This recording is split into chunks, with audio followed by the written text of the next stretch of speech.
This is Coogan Cassis for iFL TV. We're in Glasgow here for the press conference to announce the Ricky Burns show on 27th of June. With me I've got Ryan Rhodes, who's making a long-awaited comeback at cruiserweight. How does you feel about that? Cruiserweight, I've got to drop a few pounds for that to get down to cruiserweight. No cruiserweight, no comeback for me. No comeback. Enjoying life. Enjoying life. Curtis Woodhouse versus Willie Limon. Great fight on paper. Were you encouraging this fight to take place? Completely left it up to Curtis. After his fantastic win against Darren Hamilton to win the British title, you know, everybody said to Curtis, pack in, pack in. You know, telling a fighter to retire and to pack in is very, very hard for a fighter to do. I said to Curtis, look, have a break, have a holiday, decide what you want to do, let it all sink in, let it all, you know, let him come from there to there and get back to reality and then make a decision. And as soon as, I think it were a week or so after, he turned around and said, I can't, I love it too much, I'm enjoying it. I think I've still, he said, I know I've still got plenty left. And how can you tell a fighter, because that's what Curtis is now, he's not a footballer. People gotta realise that Curtis was a footballer when he was a footballer. As soon as he put the gloves on, he became a fighter. And how can anybody tell a fighter to pack in, to retire? Leading up to the fight with Darren Hamilton, this was obviously common ground that Curtis said that this would be his last fight, and obviously everyone questioned that as it was, because it's impossible to tell, especially after whether he'd win, whether he would carry on, and he always made it clear that if he lost, that he would find that difficult to walk away from the sport. So I suppose it wasn't really up to anyone apart from Curtis to make that decision whether he was going to carry on fighting after that great night in Hull for him. Exactly, and it's you can't tell anybody what to do until you know the result. You know, once he won that British title, it opened so many doors for him, whether he was going to carry on or retire. Because of how Curtis comes across, he can talk well, he comes across really polite, you know, he knows what he's talking about, he can talk in front of cameras. That opened doors for him going into commentating or going into talking, you know, in schools and things like that. It opened so many doors for him, because, you know, like I said, Curtis was on such a high after that fight. It took at least a week. It took a week maximum for him to decide what he wanted to do, and win, lose or draw, you know, he had to make that decision himself. And like I say, after a week of settling down and, you know, taking everything in, what he'd done and what he'd achieved, that's when he made his decision. We kind of thought for a little while that there was a Woodhouse Coyle fight on the cards, which possibly still could happen in the future. But Willie Limon, he's not a funny stage of his career, but he's been around a while when he's fought elite opposition. He's fought fantastic fighters. The only fighters he's lost to have all been absolutely top draw: Morales, Khan, Crolla, Alex Arthur. Yeah. So, you know, I asked Curtis this earlier on, what's Willie Limon got left in the tank, in your opinion? In my opinion, he's still up there. He's Commonwealth champion. You're not Commonwealth champion and you haven't got nothing left. Willie Limon is going to be in his hometown, fighting in front of thousands of Scottish fans, chanting his name. Willie Limon's going to be in. Willie Limon is still at top of his game, I think. You know, he's fought the elite fighters, like the guys that you've just mentioned, Coogan, and he's Commonwealth champion, and he's fighting Curtis for his British title. So putting two titles on the line, he's going to be amazing. He's going to raise his game even more.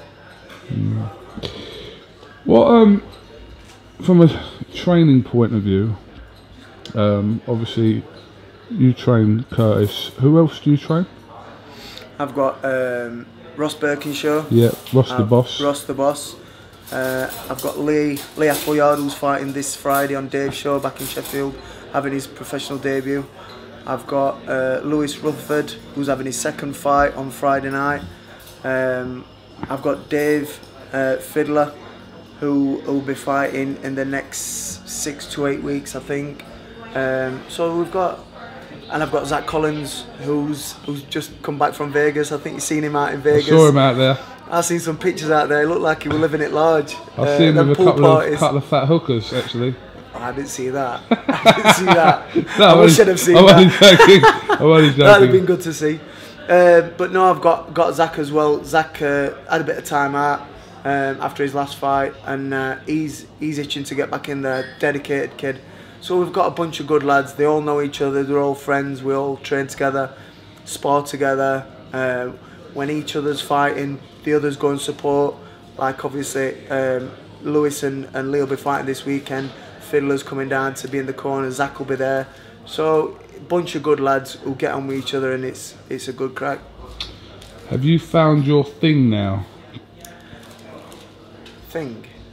Training thing. Being a trainer, I'm enjoying it. Have you found that this is what you're going to be doing? I'm enjoying doing it. Yeah, this is my full-time job. Training fighters, being with fighters, and helping fighters achieve their goals. My thing is, if I can pass on my experience, my knowledge, and help fighters to become champions, then I'm going to be a happy man. I feel I've got loads to pass on, and I feel like I have fought at every level, British, European and world level. So I've got loads to pass on, and the kids in the gym, if I can pass on that and help them succeed, then I'm going to be flying. Alright. I think you're going to make a successful trainer. I hope so. That's the plan. I think so. It doesn't always work out for everyone, like retired fighters. No, not at all. But I think it is going to work out for you. I hope so. I hope so. Still in the gym, helping the lads and training with the lads. You know, and just being there for them. And you know, when things don't work out for the fighters, like it didn't work out for Dave Fiddler, it didn't work out for Zach Collins. Their last fight, they both got beat. But I've been beat, and I know what it's like to get beat, and I know what it's like to come back. And like I say, every scenario I feel like I've been through in my career, losses, the wins, the setbacks, and like I say, if I can pass anything on and it helps my fighters, then I've done my job. Alright. Well, Ryan Rhodes, thanks for talking to iFL TV. I saw you on the inside in the middle of the ring. Didn't I? Great question. What was it again? My question was, the reason why they've sold 80,000 seats in this arena is because of the dislikes to each other. Oh, when did you start hating each other? When did they start the dislikes to each other? And George said that he didn't dislike him. You know, he said he doesn't hate him or he doesn't like him, and nothing to him. He said that before. But Carl said that he never showed Carl the respect he deserved, being a champion he is. So whatever. That was a good question. I did wonder that there's all them fans in the studio. Why did they let you? I never went down. I took a couple of friends down there. I took Matt from POW. Spencer. I took Spencer weren't there. No. Who was there behind you on the right? That was Matt. That was Matt who owns POW. Oh, POW right, UK. okay. So I took him, and I took a friend of mine from my testimonial. What you filmed, he won it from Johnny putting it in the raffle. So he won it and said, whenever there's a big show, I want to go down. So I phoned him up on Monday and said, look, Froch and Groves are head to head. Do you want to go down? Yeah, 100%. So when we got there, he got asked if he wanted to ask a question. Told him the question. She said, brilliant, good question. I don't know what question it was. And when it came to it, because it went on that long, they went from 8 questions to 4 questions and cut Fletch out. They cut him out.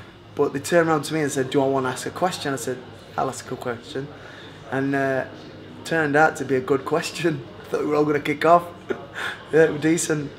I thought the best question was the geezer that went after you, who went, "You mugged him off in the first." That was a good one as well. Yeah. Yeah, I thought that was pretty good, to be honest. Yeah, decent. But no, we're all looking forward to that May 31st at Wembley. Massive. It's put British boxing back up there. Yeah, absolutely. Massively. They've, like I said in the question, Eddie Hearn and Matchroom promoted it brilliantly. Sky have promoted it brilliantly. But Carl and George have done their job as well, and that's why they've sold 80,000 tickets at Wembley. So they've done British boxing proud, and they've put it back on the map. Absolutely. Right, Ryan Rhodes, thanks for talking to iFL TV. We look forward to the press conference now. Yeah, it should be good. Should be interesting. Try and, I don't know, why don't you do something? Flip a table, give someone a little push. Yeah, what should I do? I could Do streak. anything. Do you think? Yeah, decent at streaking. Yeah? Done a few You streaks packing? before. Give me 5 minutes then, yeah. Yeah? Alright, listen, thanks for talking to us, and we'll catch up with you soon, alright? Nice one. Thanks a lot, mate.